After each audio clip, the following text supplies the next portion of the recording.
Hi, and welcome to my FlossTube channel. I'm Jean Farish, and I'm so glad that you're here with me today. Whether this is your first time or if you're a repeat viewer, I'm just glad to see all of you. So the big story today is behind me. America, land that we love, has finally come home. This is a piece that I designed back in the 80s. It was a kit produced by Jan Lynn. I produced it as a cross-stitch booklet or pamphlet. It was also on the cover of Stitchery catalog. If you were a kit purchaser back in the day, Stitchery was the place to go. Yeah, so I guess I was a cover girl once as well, so that's kind of fun. But today what I wanted to talk to you about is kind of the story behind this design. When I came up with the idea of doing something for each of the 50 states, I knew that I wanted to do something that sort of portrayed kind of the character of what the state was like. I did want to make it as accurate as possible. And I also had kind of a design outline, I guess I would say, about this piece. I knew that I had to watch the colors, that if two states were right next to each other or above or below each other, and the dominant color, say, was red in the design, then that would not be good. So I kind of had to keep an eye on the color of the images. I also wanted to keep kind of a theme of, I don't know, I don't really know how to say this, but it's like, even if oil well drilling is a big part of a state, their economy, their history, whatever, I just didn't want to do an oil rig. So I kind of wanted to keep the images sort of, you know, again, to use that overused phrase, sort of down home. And fun and maybe sort of earthy. So that was a consideration. And I really had to watch when there were states that were so similar in their history and their economy that the same image would work for both of them. So once again, I enlisted the help of my two daughters, Catherine and Elizabeth, and this time they were accompanied by their cousins, Kristen and Carolyn. We were on a trip to Michigan just to see my sister and her family. And the four girls and I went off to the public library. Now, keep in mind, this is long before personal computers, long before Google. So if you wanted to research something, you went to the library. The girls were probably in the age range, I want to say anywhere from maybe 10 to 12.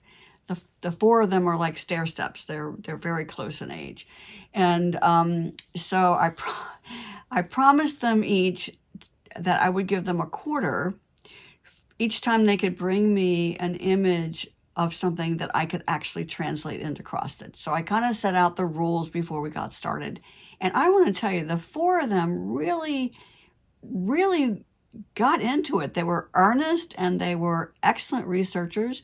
And today, one of the four is actually a librarian. So who knows? Maybe that was the beginning of Carolyn's career as a librarian.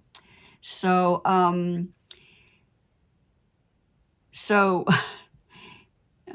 lost my train of thought there for a second. So some of the things were a real challenge. Like, when I think of Maine, I think of lobsters. When we went to Maine on the Citrus Escapes cruise, where we went to Bar Harbor and to Portland, I couldn't wait to have lobster rolls. I could have eaten lobster roll breakfast, lunch, and dinner the entire trip.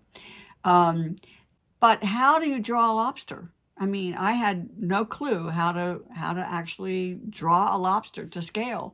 So off I sent the girls into the research area to find a good picture of a lobster so I could do a sketch. And of course, you know, as a cross-stitcher, you understand that when you take any kind of an image and you put it into little boxes that become X's, then you're kind of limited as far as what you can achieve. So I also had to keep in mind that I needed to be able to create enough detail so that we could tell what the image is supposed to be. And so, yeah, so that was a little bit of a challenge too. So the girls really got into it, as I said, and they came up with lots of things. We were very surprised by some of the research that we found. Like, I was surprised to find out just how much cattle was raised in Florida, for example. And there were some other surprises like that too.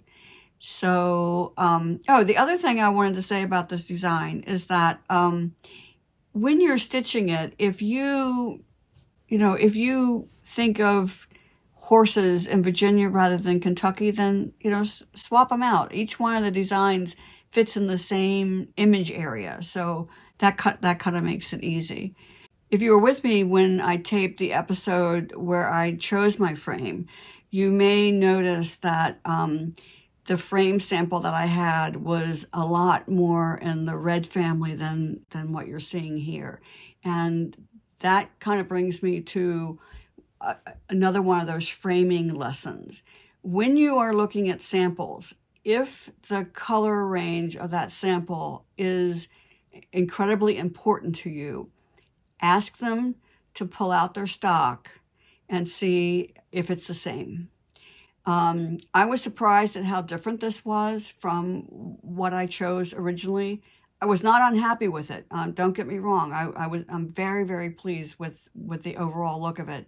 But it just reminded me to share that with you. Oh, I almost forgot one other thing to say about America Land That We Love before I go on to the next subject. And that is, it's been at a special price for quite a while. I kind of gave it an introductory price and frankly just never got around to changing it. But it will change as of October 1st. So if you want to get in on the very, very low price that it's at right now, then head on over to my Etsy shop. Remember, on my Etsy store, it's all PDF downloads. I don't sell printed charts anymore. But sometime next month, I expect to get it into the shops so that you can buy a printed copy if that's what you prefer. So that's one thing I wanted to say. The other is that I got a really, really sweet message from Bethy on Facebook, who said that she and her husband, he was in the military, and a couple of times they made not quite cross-country, but almost cross-country trips and visited a lot of states. So when she stitched hers, she decided to put just a little blue X up in the corner of any of the states that they visited on their trips. So, that's yet another way to personalize it in a very, very easy way. And kind of one of those things I kind of wish I had thought of when I did it. The interest in our 2021 Stitch Escapes cruise to Alaska is building. And if you're interested, then now would be a good time to start taking a look at all the details, talking to your stitching friends and even your non-stitching friends. If you want to share a cabin with somebody, then, talk it up. Find another person to come along and be your stitching and travel buddy. But also don't forget to think about family and friends that don't stitch. Of course, a cruise is attractive to anyone. There are so many activities going on the ship that are not stitch related that anybody is going to have their days as full or, some people when they go on a cruise, they go all the time. They go to the shows, they take classes, they go to demonstrations, whatever. And other people are happy to sit on a deck chair and watch the world go by and read a good book or whatever. And then there are lots of people, of course, who are in between. So keep that in mind, that your non-stitching family and friends would be just as interested in going on the cruise with you as somebody who does stitch. And in fact, we have a lot of husbands that come. We've had as many as 10 or 15 couples on our cruises. And many of them are repeat customers. So we must be treating the guys okay a little bit. So what are our cruises like? First of all, just like anybody else on a cruise, a person can participate in as much or as little of the activities that they want to. We plan something every day. If we are in port, then we plan a short excursion that's going to be interesting to Stitchers. When we went on the Alaska cruise in 2019, one of the excursions was to a musher camp where they train the dogs for the Iditarod. And I will confess right up front that I was kind of like, well, this will be interesting. We were blown away. The presenter was enthusiastic and knowledgeable and was indeed an Iditarod participant himself, a competitor. And the dogs were so cute. It was like all we could do to pull everybody away and say, hey, it's time to get back on the bus and go do something else. And so that was a whole lot of fun. And we are expecting to make that sort of excursion again. And then, of course, we'll be visiting one of the glaciers as a short excursion where you can hike up into the glacier. And of course, one of our short excursions will be to get back on a boat, on a smaller boat, obviously, and go whale watching. And we just had the most gorgeous time, again, in 2019. The pictures I'm showing you are all from our 2019 cruise, obviously. I spent most of my time watching the people watching the whales, so I didn't get a lot of pictures of the wildlife. On the days that we refer to as our sea days, when we don't have shore excursions, then that's when Tony Garris and I will be teaching our classes. And between the two of us, we are presenting ideas that for classes that are both counted thread and counted needlepoint. So you will have that opportunity as well. And what we do is we make the classes and the short excursions optional add-ons. So you can pick and choose and do as much or as little as you want to do. And of course, there's plenty of opportunity to do casual stitching, where you just sit down on various places in the ship and stitch to your heart's content, either by yourself or with a small group. And when we don't have classes, then we'll be using the classroom space as kind of a stitcher's lounge, for lack of a better word. If you've never cruised before, you're going to have lots of questions, and I am happy to answer them as best I can. I hope I never forget what it's like to be a new cruiser, and how you just don't know what to expect. For example, do you pay for meals once you get on board? And the answer is no. You can eat all of your meals and snacks at no extra charge. There are what they refer to as specialty restaurants where you can go for a meal and pay extra for it. But we've always had fabulous food in the main dining room and have enjoyed that. We pick a dining time, and we have the cruise ship assigns a certain group of tables to us, and then we populate them. So we're all kind of sitting together in the same area, and it's a great way to get to know your shipmates. So, even if you come by yourself or just with one friend when you get on the ship, by the time you leave, you'll have dozens of new friends. And that's one of the really special things about it. One of the things that we are offering with this cruise that's new for us is that everybody in our group, if they're in a solo cabin or a double occupancy cabin, each person will get $150 onboard credit. And this money can be used for things like those specialty dining experiences that I mentioned, or for some of the special attractions on board. Like, one of the things we've always really enjoyed is they do kind of a behind the scenes tour of the ship, where you can go into the galleys and see a little bit of what it takes to do the meal prep for thousands of people. And so there's always things like that. There's usually a wine tasting and just little things like that. And of course, they have a spa, so you can get a manicure or pedicure or a massage or all kinds of other wonderful treatments. And those things do have an added cost to them, and you can use that onboard credit for them. So that's one thing that's special. And this time we negotiated for a drinks package for everybody. So you can enjoy a glass of wine, beer, soda, etc. at no extra charge. And so that's kind of a nice thing. So I hope that you'll think about it and come and join us. We do still have space left. We limit our group to a total of 100 people. And when we hit that limit, then we cut off registration, and then you'll just have to wait till the next time if that happens. Another of my projects that I got into that finally finished category is Lady Virginia. The last time you saw this, all I had done was the cross stitch in the center and what I call the framework, the kind of taupe colored stitches that create a framework for where I'm going to place all the white work stitches. So let me show you how this one turned out. Photographing in white work can be a real challenge because by its very nature, it's white on white stitching. But let me see if I can adjust this where you can start seeing the detail of the different stitches in this piece. When you do white work, and this, by the way, is pulled thread work, then you aren't really seeing the stitches. You're seeing the play of light and shadow created by the stitches as you're pulling them.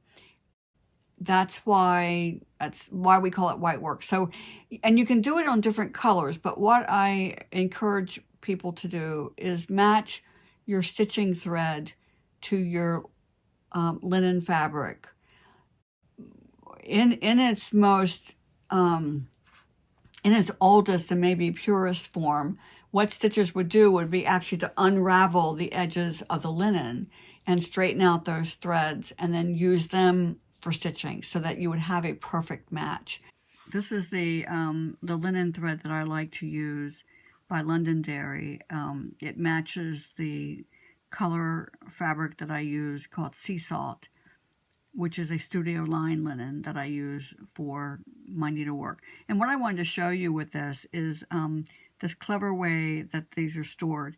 If you just pop off, not pop off, but just pop up the lid, then the thread, it comes off the roll very, very easily.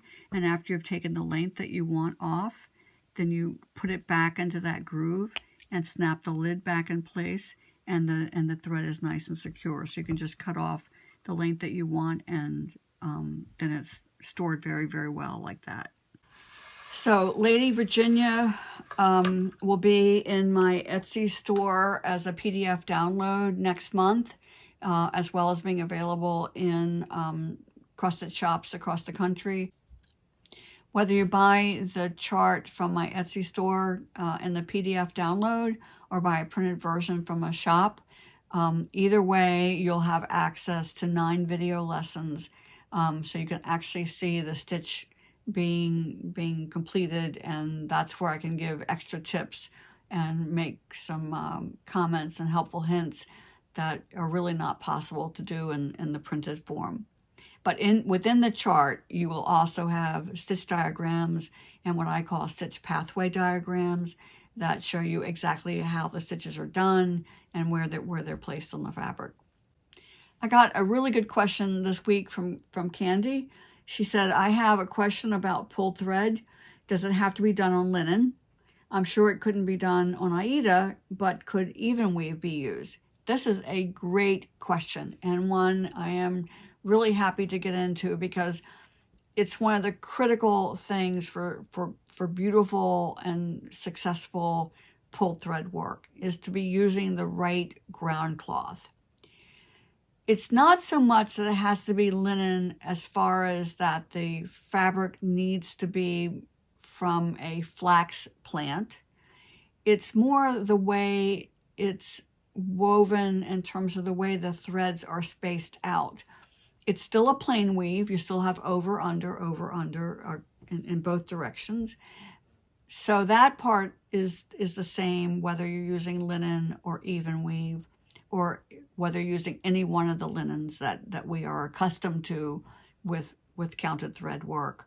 But what's important is to get one that's a fairly open weave. Because think about it, if you're doing pulled thread work and you're starting with threads that are tied up against each other, there's not much to pull. But if there's a space between the linen threads, then when you stitch it and you pull it in, then that's how you get these very, very lacy look. So that's just a really important thing to shop for if you're interested in trying pulled thread. The number one question I got this past week was all about conversion charts. And there are a lot of reasons to seek them. If you are a fan of anchor floss and the chart that you're looking at is written for DMC, then you may be looking for a conversion chart that's DMC to anchor or anchor to DMC.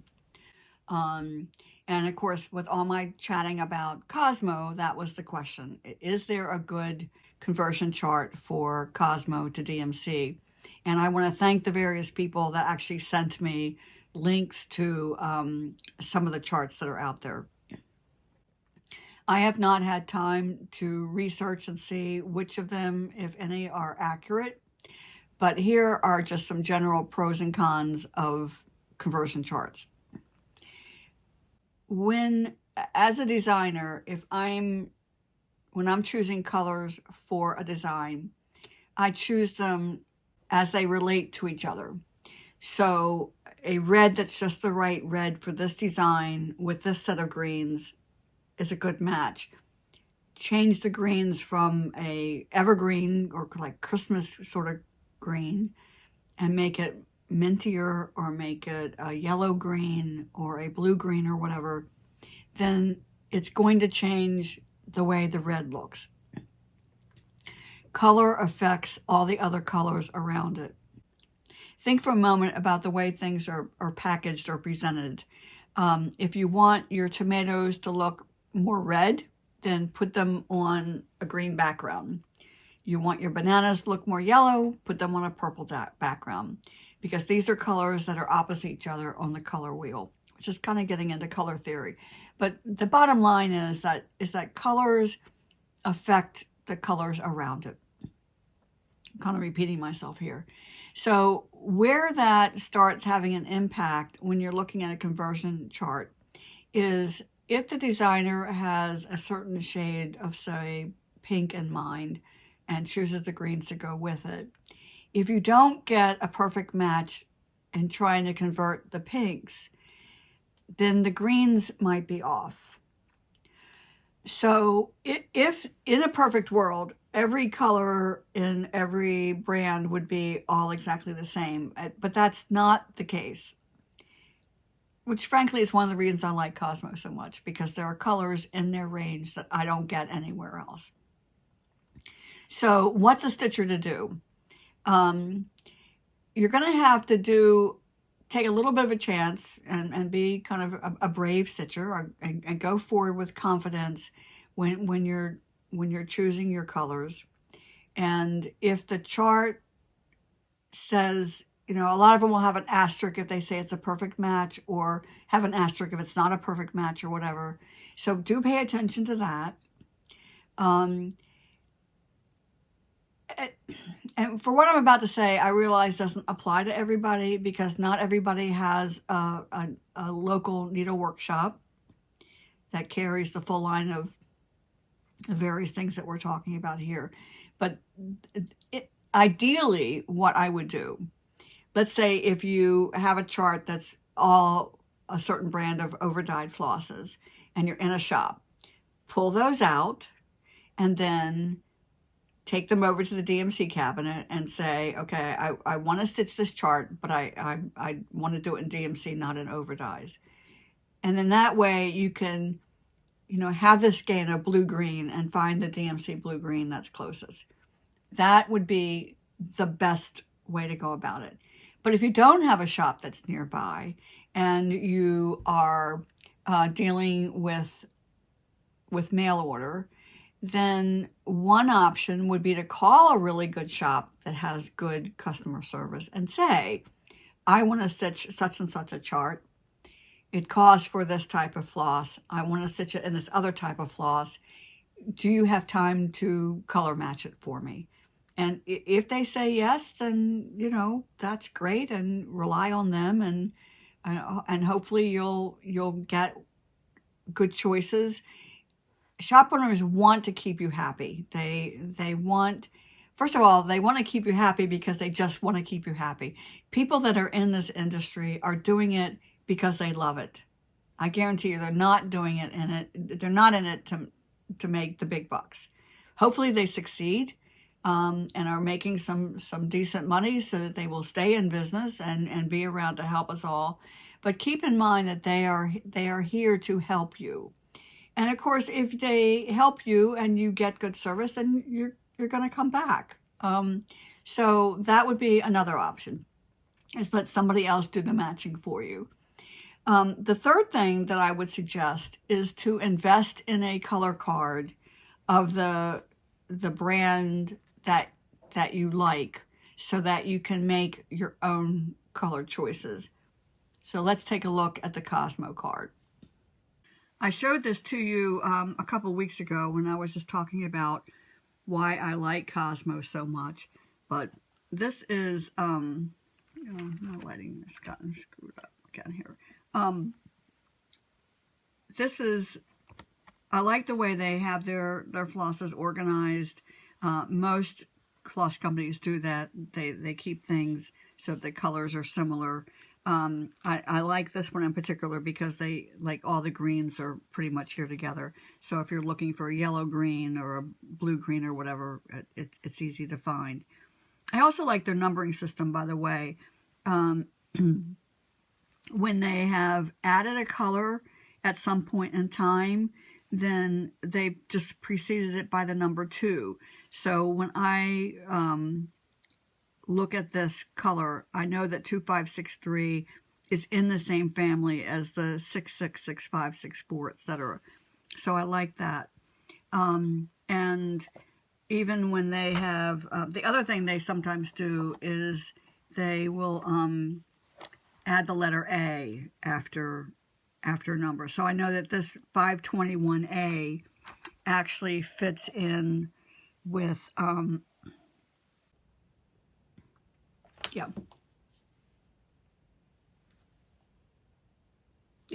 sorry, right here. Hello.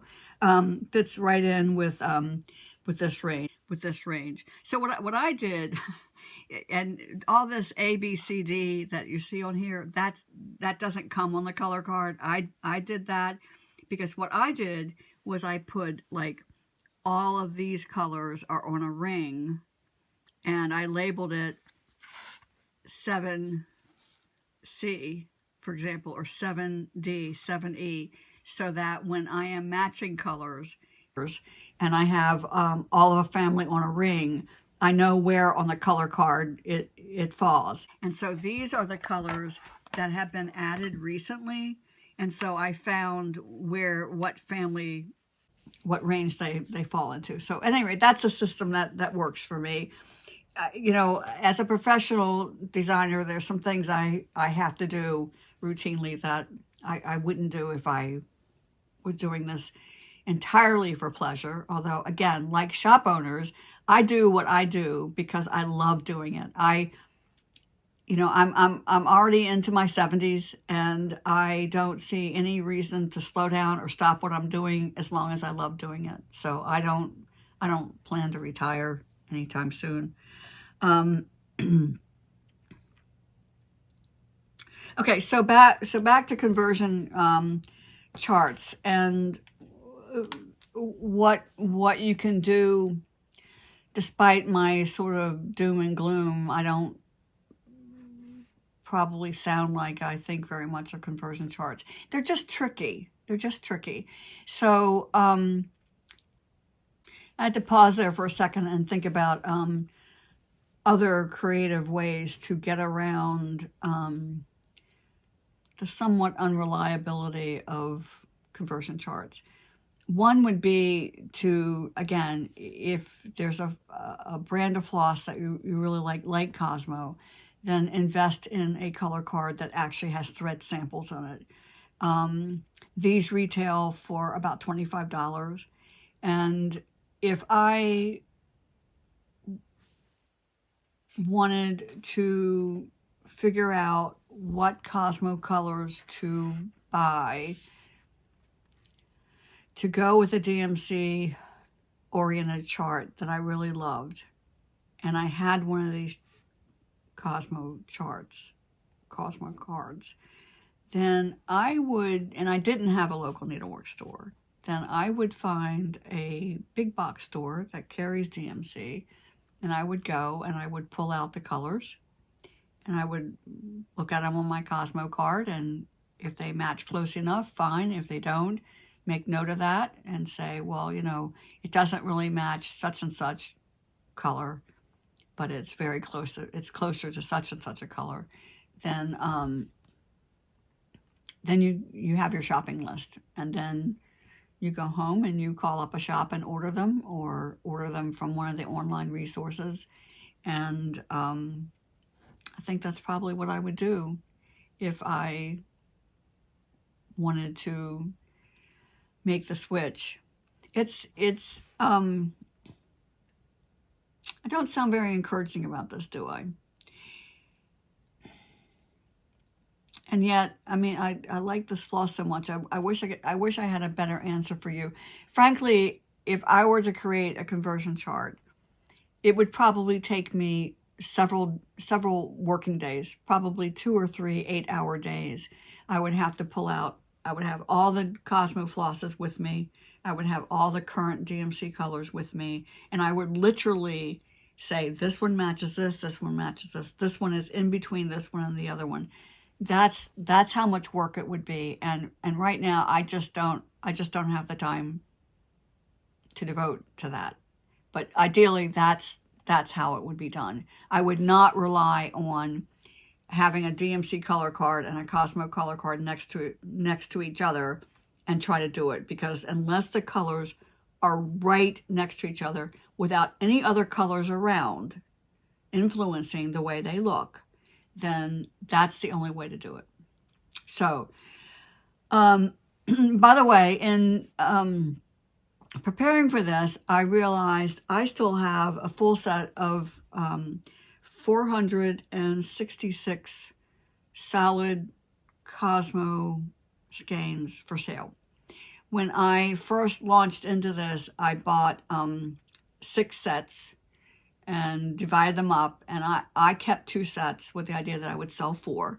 The 2 sets that I kept, one of them I used strictly for design. They do not get taken off the ring at all, and the way that I described them to you, and so that's like that's my color palette.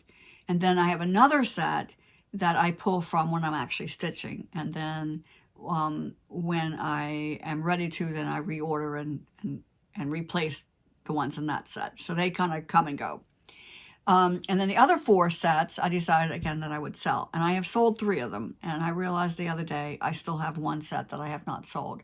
So it's going to be in my Etsy store, which is simply www.etsy.com/shop/Jean Farish.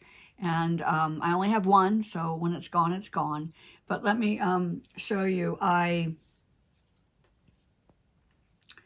put it in a really pretty box. I don't know. See? At least I think it's pretty. And inside there's I don't know. I hope I'm on the camera here, because by the way, I can't see what you're seeing. I'm looking at the back of my phone. So inside there's a color card, and then there's all this whole box. I mean, you can see how full it is. That's 466 solid skeins. I don't have any of the variegated in there. And that's for sale for $475, which is a little less than the retail price if you were to go out and buy the 466 skeins. And I'm throwing in the color card as a bonus, as well as the box.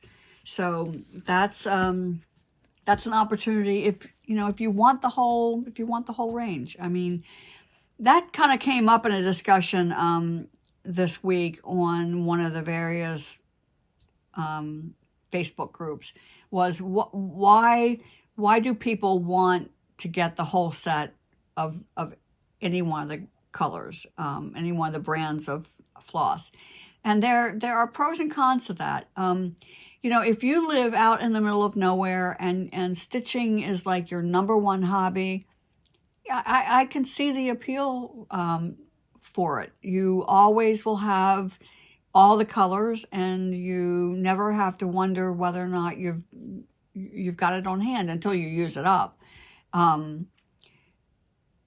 So that would be one reason. And you know, we all have a little bit of a collector mentality, and we like sets. We like for things to be complete. So that's a reason to do it. I'm not necessarily advocating for it. I think I'll sell this set regardless. But I would and just yeah. So don't ever, you know, I don't want anybody to ever feel bad about any aspect of their stitching, and certainly not about whether or not you own a complete set of DMC or Cosmo or anything else. There is just too much beauty and too much fun and too much pleasure in this pastime of ours to muddy it up with, well, I don't have the complete set. Or you're sitting at retreat and somebody's saying, oh, you know, I finally got, you know, the last skeins I needed to complete my set. That's okay. That's them. If that's not you, it's all right. Just don't fret about it. Either way, don't feel bad about that person who has the whole set, and don't feel bad if you don't have the whole set, because both of those things are okay. It's not like one is better and one's not better, and one's right and one's wrong or whatever. It just, yeah. So please just be happy. So I have time for one more question that came in this week. This question came in from Patricia, and she asked, would you show us how to use a needle threader that you use? I've never seen that one. Also, how old are your daughters, and do they stitch or do other needle arts?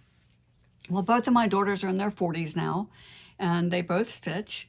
Catherine is the older, and I taught her when she was 6 years old how to do cross stitch.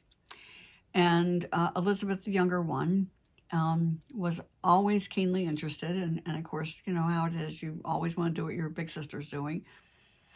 And I had this, you know, I'm just such a traditionalist sometimes. I kind of get in my own way. So I kept putting her off, thinking, well, her 6th birthday is coming up, you know, right around the corner.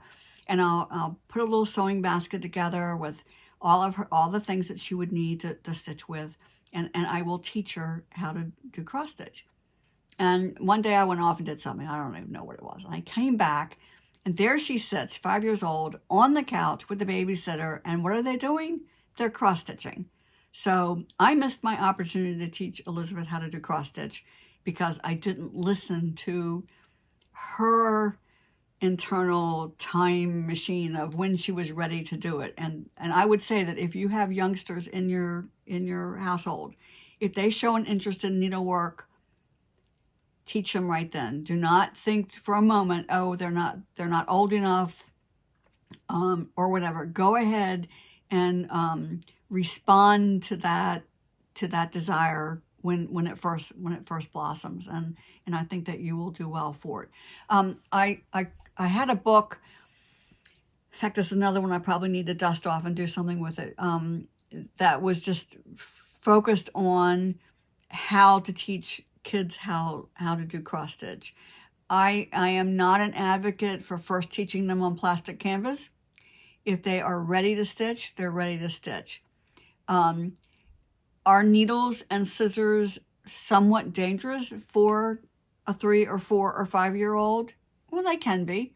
And that's when you take that opportunity and teach them about their tools and how they're used. They're not playthings, and what care needs to be taken with them for safety reasons. So that is one thing. I taught them on a fabric called Herta, which very much looks like Aida, except it's 6 stitches to the inch. And that's what they first stitched on. And they did very, very well with it. And in fact, they both still stitch. quite a bit. So, yeah, so that's that. Okay, so the needle threader part of her question. So I'm gonna thread the needle with 2 strands. Okay, so I have my needle and my 2 strands of floss here, and my needle threader. So in this case, I'm gonna start with the smaller one. Remember, this one has 2 ends for when you have different size needles. So for the finer one, so I'm basically threading the needle with the needle threader. So it's inside the eye of the needle. And then you put whatever you're going to be stitching with, whether it's 2 strands cut off or whether it's 1 strand folded over and you're threading the cut ends in, and you pull it through the eye of the needle like that. And then it's threaded and you're ready to go. So that's how that works. Yeah, so I'm really glad that Patricia asked this question. I love questions. By the way, I read every question, every comment that's made and try to respond to everybody. I don't always get it done right away, but I try to check in at least once a day and see what's up with everybody so that I can kind of stay in tune with what's on your mind. And it also helps me know if things aren't clear. You know, if I talk about something this week and I get 10 questions about it over the next 4 or 5 days, then I know I wasn't clear and I need to address it again. Because, I mean, bottom line, I'm enjoying doing this. Otherwise, frankly, I wouldn't. But I'm also doing it because I have an audience, because you're here with me too. And as long as people are interested in what I have to say and the various things that I want to teach, then, you know, I'll keep doing it. We'll just keep coming back and, you know, just get to know each other that way. So it's time for me to say stitch happy, and I'll see you next week.